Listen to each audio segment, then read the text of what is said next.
Let your ears feast to the flavor of the acoustic sound.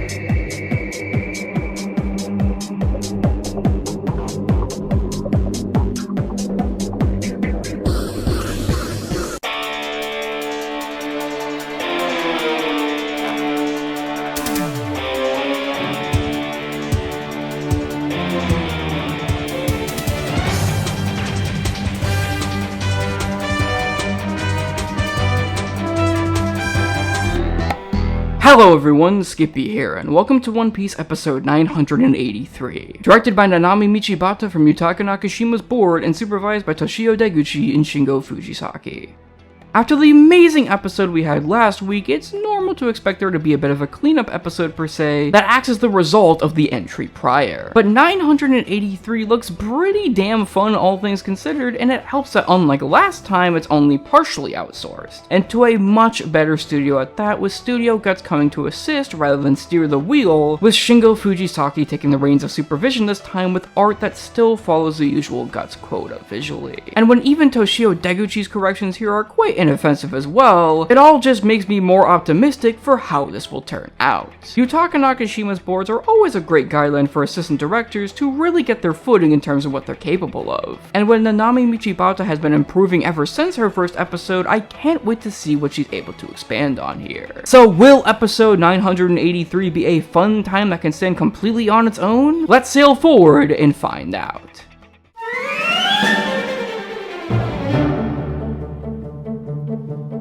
This episode covers a bit of page 13 and all of page 14 of chapter 977, and the first 9 or so pages of chapter 978, and is definitely more focused on the Alliance sailing and arriving to Onigashima, which creates a lot of connective tissue filler in regards to how they all got there, but I feel like it's the episode's main detriment, if anything. Don't get me wrong, everything is adapted pretty well, and the reveal of Onigashima itself with the new OST for it is pretty nice even for a more conservative episode like this. And even when the filler isn't centered around the journey there, we get some nice extra filler with Straw Hat interactions as they grab their disguises that are always a treat. But I think the fact that the episode has to extend content like this so much, to the point where even the smallest of things like Law's submarine being readied is shown, makes it so it's a bit of a slog to get through and is mostly a setup episode. Which is fine given what we had last week and especially what's coming up, but it doesn't really hold my attention as much as if they inserted in some Onigashima stuff with it, and I feel like it could have been done better in that regard in terms of playing with the adaptation a bit. Obviously, like I said, I get that it's key for healthy production to not put so much stock into every episode, and there's little added moments like Chopper's Onigashima song that do raise it up a point for me. But I just wish that there was a bit more of that same creativity in terms of the structure of the adaptation, so the episode didn't have to extend as much as it did.